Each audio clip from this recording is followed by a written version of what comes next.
Which camera is better for video? The Lumix S5 Mark IIX or the Lumix G9 Mark II? Before we get started though, let me know in the comments if you can tell which is which.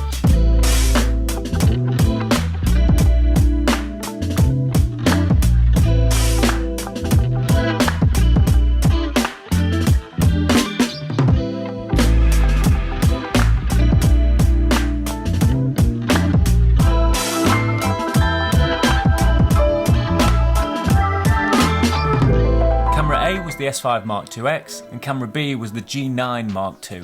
I just want to say we've got two fantastic cameras here and you can't really go wrong with whatever you buy these days because all cameras are amazing. But we've got two very different systems here, micro four thirds and full frame. As you can see, the sensor on the full frame S5 Mark IIX is much larger than on the G9 Mark II. And that's going to give you a wider field of view. But that's not the only thing because there are benefits to both and we're going to look at all these things throughout this video. Now yes, the G9 Mark II is primarily a photocentric camera, but I did want to still put the two side by side because they've still packed this full of amazing video features for a competitive price. So if this is your first camera, you might be wondering which system to get into. Or if you already have a micro four thirds camera, is 2023 the time to switch to full frame? So hopefully by the time you finish watching this video, you'll know which one is right for you, and please let me know in the comments which one you prefer. For all of the tests throughout this video, I used the 20-60 kit lens on the S5 Mark IIX and the 12-60 lens on the G9 Mark II, just to keep things fair and consistent. As we all know, Lumix introduced hybrid phase detect autofocus to the S5 Mark II cameras, which means we get the best of both phase detect and contrast-based autofocus. But with the G9 Mark II, they've actually taken this a step further and added some really exciting autofocus modes, which I hope to see make their way over to the S5 Mark IIs with a firmware update if that's possible. And these new modes include animal body and eye autofocus, as well as car and motorbike. I only did a few tests on these, but it worked really well. It recognizes all the cars in the shot and you can select which one to focus on using the joystick. And look how fast it picks up on the cars. It only took 3 frames to recognize that a car was there. I didn't extensively test these modes because that's not really part of my workflow. So if you photograph or film those types of subjects on a regular basis and that's part of your workflow, then I highly recommend testing one if possible. Now just quickly, Lumix are doing a free trial of their cameras at the moment. So if you do want to try before you buy, definitely follow the link in the description. Now I'm not trying to sell you anything, this isn't an advert. I just think it's worthwhile trying something before you spend a lot of money on something. Now with the modes aside, the autofocus works great on both of these cameras, so you're not going to be disappointed. Now when it comes to colour, people think that all cameras from a brand look exactly the same across the range of cameras, but they don't. For example, the S5 looks different to the GH6, and the GH6 looks different to the S5 Mark II, and then the G9 Mark II looks different again. And it's all personal preference. I prefer the warmth of the GH6 and the S5 Mark II over the pinker and cooler tones of the G9 Mark II. However, the colours still look natural across the board. The greens still look very nice and the skin tones look very nice. And Vlog is my favourite log profile to work with. What's good though is you've got full customization over the white balance in both of these cameras, so if you wanted to get them to match, you can do that. The Lumix S5 Mark II has a dual native ISO of 640 and 4000. So if you wanted to add more brightness to your image but keep the image clean without adding grain, you can. Whereas the G9 Mark II only has a base ISO of 500. So if you do want to add brightness with this, you're going to introduce a lot of noise into your image. The maximum ISO on the G9 Mark II is 12,800, whereas the S5 Mark II goes all the way up to 51,200 in Vlog. And as you can see here, the room is pitch black other than the light coming from the screen of the camera. Yes, it's a little bit noisy and grainy, but it does a fantastic job of maintaining the colours. And this was without adjusting anything in post. I just put the Vlog correction LUT on and that's it. I didn't add any brightness or colour shifts or anything. Overall, I think the image is much cleaner on the full frame S5 Mark II over the G9 Mark II. They have, however, added a couple more picture profiles to the G9 Mark II, including the Leica monochrome, which is an authentic looking Leica black and white picture profile. So this is perfect if you don't shoot in log or raw and you just want a nice image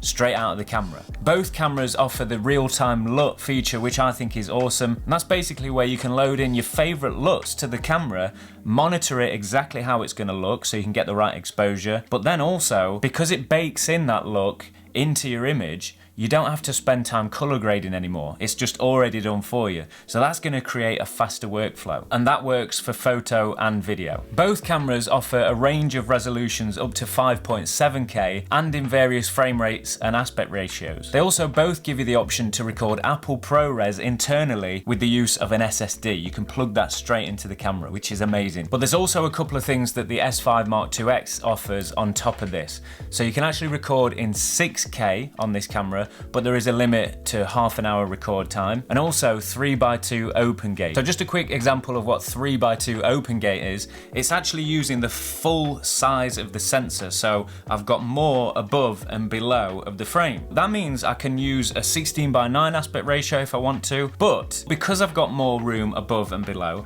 I can actually crop in and use it for vertical content as well. So I don't have to set two cameras up or film things twice. I can take the open gate, full readout of the sensor in 6K and get both aspect ratios, horizontal and vertical, and it's just a great feature to have. Right, I'm gonna get my Satsumas out now because it's time to test the slow motion between these two cameras. So the G9 Mark II actually has a few more options when it comes to slow motion, because it gives you 100 frames per second in 4K at full frame and 200 frames per second in full HD. Now I'm talking about the PAL system. Those frame rates will be higher at NTSC. There is a crop on the S5 Mark IIX at 50 frames a second, which isn't great. People are moaning about it, but there's not many cameras that give you full frame 50 frames per second. So it's not a big deal. It's not a deal breaker to me. And the G9 Mark II actually loses some autofocus capabilities when going up to 200 frames per second in full HD. And also, when you go to full HD, the colors do shift a little bit. It's not as nice. So although you are getting higher frame rates,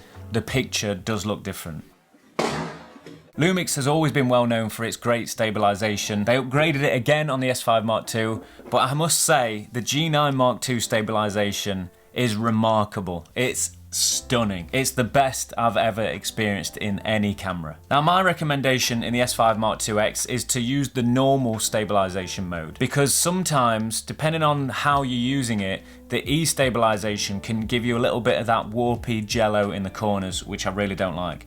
I prefer it to be a little bit jittery but look more natural rather than get those wobbles in the corner. So if you really need super smooth stabilization, always use a gimbal or a Steadicam. But the boost modes on both are great. That's when you want to go handheld but make it look like a tripod. Fantastic. I see people making this mistake all the time where people use the boost mode whilst they're walking, and it's not meant to be used that way, so you're going to get loads of warping. Don't use it like that.